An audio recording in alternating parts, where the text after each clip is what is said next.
అందరికీ ఇక్కడికి వచ్చిన మీ అందరికీ గుడ్ ఈవినింగ్. అండ్ ముఖ్యంగా మీడియా మిత్రులందరికీ కూడా నిన్నటి నుంచి బాగా బిజీగా ఉన్నట్టున్నారు. మీ అందరికీ కలుసుకోవడం చాలా హ్యాపీగా ఉంది ఇలా.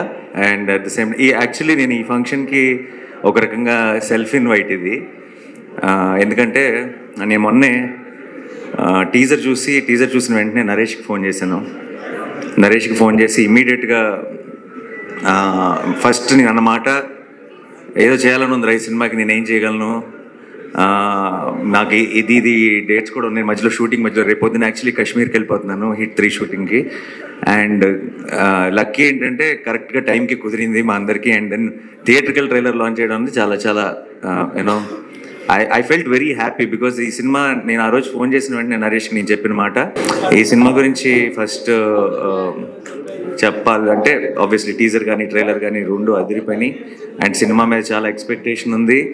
చాలా రోజుల తర్వాత ఐ థింక్ డెఫినెట్గా నరేష్ హిట్ కొడతాడు అన్న ఒక నమ్మకం ఆడియన్స్లో కూడా వచ్చేసింది ముందే, రిలీజ్కి ముందే. And that's a very very good sign. And ముఖ్యంగా నేను సుబ్బు గురించి మాట్లాడాలి. ఎక్కడున్నాడు? ఇందాక మైక్ పట్టుకుని బాగా డ్యాన్స్ చేశాడు. ఊగిపోతున్నాయి. Subbu was my favourite assistant director. And Majnu cinema చేస్తున్నంతకాలం నేను ఎప్పుడు సుబ్బుని అడుగుతుండేవాడిని, ఏం అవసరం ఉన్నా, ఏం చెప్పాలన్నా, ఏ ప్రాబ్లం ఉన్నా, ఏ ఇష్యూ ఉన్నా ఆన్ సెట్ అన్నిటికీ ఒకే ఒక్క సొల్యూషన్, అది సుబ్బు. వన్ మ్యాన్ షో లాగా నడిపాడు ఆ సినిమాని కూడా ఆ టైంలో. అండ్ విరించి నోట్లో మాట రాదు అసలు. సో విరించి మాట అన్నీ సుబ్బువే అయ్యి ఆ సినిమాని ముందుకు నడిపాడు. సో ఆ సినిమా సక్సెస్లో సగం క్రెడిట్ సుబ్బుది కూడా. అండ్ నాకు ఎప్పుడూ అనిపించేది సుబ్బు, నేను చాలా ఆ టైంలో నేను సెట్లో కూడా మిగతా వాళ్ళందరికీ చెప్తుండేవాడిని, ఫస్ట్ డైరెక్టర్ అయిపోతాడు గ్యారంటీగా. అండ్ త్వరలోనే మోస్ట్లీ అదే లాస్ట్ ఫిల్మ్ అనుకున్నా, అదే లాస్ట్ ఫిల్మ్ అనుకుంటా కదా, తర్వాత ఏడీగా అంతే. ఏడీగా ఐ థింక్ నేను ఇచ్చిన ఎంకరేజ్మెంట్కి ఫిక్స్ అయిపోయి ఆపేసినట్టున్నాడు ఏడీగా పనిచేయడం. So and I was very very happy. Subbu తర్వాత ఫస్ట్ ఫిల్మ్ తీసి సక్సెస్ అయ్యాడు. And then I been seeing his journey. And ఎందుకో నాకు బచ్చల్ మళ్ళీ చూసినప్పుడు, ఇప్పుడు ప్రతి డైరెక్టర్కి కూడా తనేంటి, తన స్ట్రెంగ్త్ ఏంటి అని తెలుసుకోవడానికి కొంత టైం పడుతుంది. అంటే వాళ్ళు కరెక్ట్గా వాళ్ళ స్పెషాలిటీ ఏంటి, వాళ్ళకి మనసుకి నచ్చిన సినిమా లేదంటే వాళ్ళ స్ట్రెంగ్త్కి మ్యాచ్ అయ్యే ఒక సినిమా ఏంటి అని కనుక్కోవడానికి కూడా కొంత టైం పడుతుంది కొంతమంది ఫిల్మ్ మేకర్స్కి. బచ్చల్ మళ్ళీ చూసిన వెంటనే నాకు అనిపించింది సుబ్బుకి తన బలం దొరికేసింది అనిపించింది. తన వాయిస్, తన కైండ్ ఆఫ్ స్ట్రెంగ్త్ తనకి దొరికేసింది అనిపించింది. అండ్ అది మా వాడితో పాటు చేసినప్పుడు దొరకడం అనేది ఒక రకంగా చాలా చాలా హ్యాపీగా అనిపించింది. అండ్ సుబ్బు బ్లాక్ బస్టర్ కొట్టాలంతే, కొడుతున్నాం ఫిక్స్. అండ్ ఈ సినిమా ప్రొడ్యూసర్స్కి మై బెస్ట్ విషెస్, రాజేష్ గారికి, బాలాజీ గారికి.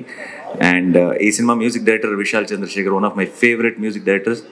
రీసెంట్గా సీతారామం కానీ లేదంటే Krishna Gaadi Veera Prema Gaadha, one of my favourite film, దానికి మ్యూజిక్ అందించాడు. అండ్ నాకు ఇందాక వీళ్ళు థీమ్ సాంగ్ ఒకటి ప్లే చేశారు. ఆ పాట నాకు ఇంటికి వచ్చి నరేష్ మేమందరం కూర్చొని ఏదో మాట్లాడుతున్నప్పుడు రిలీజ్ చేయకముందే ప్లే చేశాడు. నాకు అది ఆ పాట వింటుంటేనే ఒక రకమైన మూడ్లోకి వెళ్ళిపోతాం.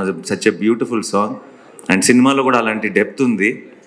That's a great thing. ఇందాక కూడా ట్రైలర్లో సుబ్బు మామూలుగా ట్రైలర్ ఎండ్లో ఎప్పుడు కూడా ఒక పంచ్ డైలాగో, ఒక డ్రమాటిక్ విజువల్లో ఒక సెటప్ ఏదో పెట్టి ఫినిష్ చేస్తారు. లాస్ట్ షాట్ నీ హీరో జస్ట్ క్లోజ్ మాత్రమే పెట్టావంటే నీ ధైర్యం, నీ గట్స్, ఈ సినిమా మీద కాన్ఫిడెన్స్ కనపడుతుంది. అండ్ విషో ఒక సినిమా అన్నది మనం ఎప్పుడు ట్రైలర్కి ఏం చేస్తామంటే సినిమాలో ఉన్న బెస్ట్ షాట్స్ అన్నీ కలిపి పెట్టేసి ఒక హై క్రియేట్ చేయాలని ట్రై చేస్తాం. ట్రైలర్లోనే కథ చెప్పాలనుకున్నాడంటే సినిమాలో ఎంత హానెస్ట్గా కథ చెప్పుంటాడో నేను ఊహించగలను. And don't miss this film. Amrita, I wish you all the best. You have a certain innocence and honesty in your face, and which is coming across on screen. Congratulations for Hanuman, and advance congratulations for Bachalamalli. Praveen, idea ఎక్కడున్నాడు? ఉన్నావుగా సరే, ఊరికి ఉన్నావు లేదా checking అంతే. నీ గురించి ఏం చెప్పట్లా, చెప్పి బోర్ కొట్టేసింది, అలసిపోయాం. అండ్ ప్రవీణ్ ఉంటే సరదాగా ఉంటుంది. And I'm sure it must be a fun experience. And Roshan ఇంకో 10 సంవత్సరాలు స్టార్ అయిపోతాడు నరేష్ చెప్పాడు కదా, కాదు ఇంకొక 1 yearలోనే నెక్స్ట్ నా సినిమా నా ప్రొడక్షన్లో కోర్టులో చేశాడు. నిన్న 2 days బ్యాక్ అనుకుంటా ఒక క్లైమాక్స్లో ఒక పర్ఫార్మెన్స్ చేశాడు. అది నేను ఫ్లైట్లో ఉన్నప్పుడు మానిటర్లో మా అక్క వీడియో రికార్డ్ చేసి పంపించింది. And such a terrific performer. సరిపోదా శనివారంలో కూడా హైలైట్ సీన్లో మెయిన్ అట్రాక్షన్ తనే. అండ్ 10 సంవత్సరాలు వెయిట్ చేయక్కర్లే, ఇంకా జస్ట్ 1 year. అది బచ్చలమల్లితో స్టార్ట్ అయ్యి కోర్టుతో టేక్ ఆఫ్ అవుతుంది అనుకుంటున్నాను. And Ankit, so good to see you after a long time, after Shyam Singh Roy, and you're doing so well. All the very best and good luck. Yeah. To the rest of the team, andarki sorry ఎవరైనా మర్చిపోయి ఉంటే క్షమించండి. ఏం చెప్పాలి, ఇంకా డైరెక్ట్గా వాడే చెప్పేస్తే బెటర్. క్రిస్మస్ మాత్రం మందే అంతే fix. Thank you so much and wish the entire team all the very best. Have a huge blockbuster. Already ఈ డిసెంబర్లో I think Pushpa 2 full meals పెట్టేసింది. సో ఇదే డిసెంబర్ని ఒక మంచి డిజర్ట్తో ఎండ్ చేస్తారనుకుంటున్నాను నేను బచ్చలమల్లికి సక్సెస్తో. And we will as Telugu cinema we are already very very proud and we will have one more reason to be proud. Thank you so much. Thanks a lot. Superb Nani garu. Thank you so much. అయితే last గా ఒక చిన్న request, మన Bachhala Malli characterisation dialogue ఒకటి ఉంది, ఎవడి కోసం తగ్గాలి ఎందుకు తగ్గాలి, అది ధరణి చెప్తే ఎలా ఉంటుందో మాకు వినాలని ఉంది. ఆ హై నోట్ తో ఎండ్ చేద్దాం ఇవాళ విత్ బచ్చలమల్లి. నేను అస్సలు ఈ గెటప్ లో ధరణి అవ్వలేను. నేను దానికి గెటప్ లుంగి ఆ సెటప్ లోకి వెళ్తే తప్పితే ఆ స్టైల్లో డైలాగ్ రాదు. పోరి ఇప్పుడు మీరు ఎవడి కోసం తగ్గాలి ఎందుకు తగ్గాలి. Superb Nani garu. Thank you so much. Very very special thanks to you. You made us very very happy ee roju ikkadiki vachi trailer launch chesinanduku. Thank you so much. And team lo actually Q&A kosam stage paina undavasinదిగా request చేస్తున్నాము. Nani garu, thank you so